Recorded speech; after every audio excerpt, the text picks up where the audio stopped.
né? Já que você ficou aí de férias, subiu, o que você está avaliando exatamente, né, para esse cenário? O que você acredita realmente aí que tenha, né, influenciado muito positivamente? Inclusive, descolamos até um pouco ali em alguns momentos de volatilidade dos mercados externos. A gente viu aí, teve também, né, essa semana a gente trouxe reunião do Copom, o investidor parece que ficou um pouquinho mais animado com o Brasil. Como que você está avaliando toda essa questão?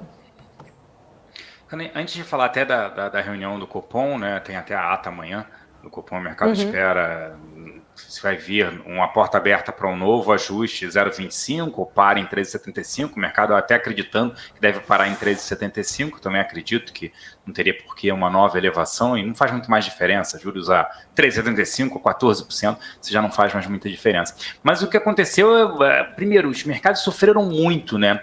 E a gente tem que lembrar que quando a gente olha para a Bolsa Brasileira, ela sofreu no ano passado e vem sofrendo em comparação às bolsas, por exemplo, nos Estados Unidos. E a outra é que o dever de casa em relação ao Comitê de Política Monetária, ele já está feito. Enquanto os países, né, a Europa começa a elevar agora, a Inglaterra já começou a elevar mais há pouco, os Estados Unidos começando a elevar agora, o Brasil já fez. E na contramão do mundo, a gente está com um PIB projetado de 2% para esse ano, enquanto o mundo está projetando recessão. Então, quando a gente olha a Bolsa Brasileira extremamente barata, os juros, né, ali, a inflação até também mais controlada, a gente tem uma inflação esse ano projetada para 7%, a gente compara os outros países atrasados, né, ali, eu diria, a Europa, a própria Inglaterra e Estados Unidos, ainda com um patamar ainda muito elevado de inflação. E aí, quando você olhou a curva de juros, fez o que você citou, já para baixo, o pré.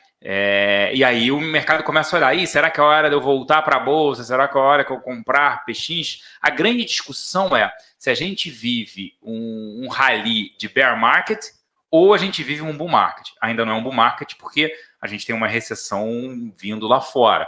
Então no Brasil tem esse lado melhor, né, que ajuda aqui internamente, o fluxo também de capital, principalmente de estrangeiros, analisando problemas na Rússia, a própria China desacelerando fortemente, não tem que se falar de Turquia, Argentina, África do Sul, então o Brasil segue menos pior. Esse fluxo que já era esperado, né, pode ter demorado um pouco mais para acontecer, principalmente quando a gente olha o mês de junho, julho já se recuperou, e agosto também vai bem. Eu sigo otimista com renda variável. Não imaginava uma queda, né, quando a gente olhou junho tão forte, e nem essa rápida recuperação. Eu estou falando em 2 semanas, basicamente, a Bolsa subiu quase 9% nesse período. Sigo otimista e a Bolsa segue extremamente barata aqui para ativos de risco também, mas a volatilidade vai permanecer. O Celso, e hoje o Boletim Fox trouxe aí a percepção que a inflação vai mesmo desacelerar até o fim do ano. E essa semana a gente fica, então, na expectativa também do IPCA, né? Como é que você vê essa questão? O ambiente deflacionário pode trazer consequências boas ali para os ativos de risco?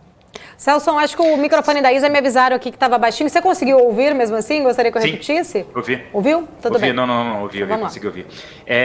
Sobre essa parte de inflação, principalmente combustíveis, né? A gente já viu agora a redução do diesel. Gasolina estava quase R$8 no Rio de Janeiro, eu vejo postos a R$5,50.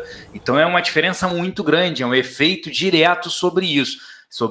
No bolso do brasileiro. Então, quando a gente olha, pode ter sim um efeito deflacionário, a inflação projetada de 7%, pode vir para baixo disso, 7%. A gente está vendo ali o petróleo em queda abaixo de $90 também, hoje recuperando um pouco, mas chegou no início do dia a sofrer também, mas nas últimas semanas sofrendo bastante, e isso ajuda. As commodities em queda, por um lado, né? Você vai falar, mas aí tem Petrobras, tem ativos ali de commodities na Bolsa Brasileira. Sim, mas em compensação você tem todos os outros ativos ligados a varejo, por exemplo, que principalmente com uma curva pré para baixo auxiliam nesse processo também, e esse efeito a inflação corrói renda, não tem como. Então, quando você tem uma inflação chegando no pico e começando a ceder, que são as projeções, né, principalmente esse ano, e aí olhando mais para frente, ano que vem, e aí já se começa a se falar, beleza, chegamos próximo ou ao pico da taxa de juros e agora vai começar a cair.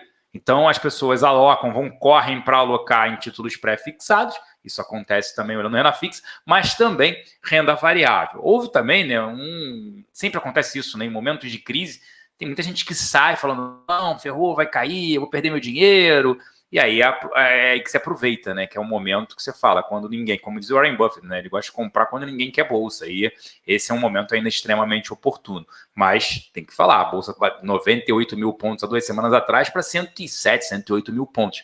Essa alta também foi rápida, volatilidade vai permanecer. Mas como eu falei, eu sigo otimista ali com renda variável e acaba ajudando ativos de risco também. Mas tem que lembrar, tem alta de juros nos Estados Unidos, essa semana tem índice de inflação nos Estados Unidos, de consumo, tem IPCA aqui amanhã junto com a ata do Copom, tem muitos dados. Essa semana é a semana de inflação no mundo e no Brasil. E óbvio que auxilia nesse processo também de taxa de juros. Tudo bem que juros aqui é só dia 21 de setembro e não muda muito esse 0,25. Mas principalmente lá fora, olhando todo mundo de olho no Fed, no Banco Central norte-americano.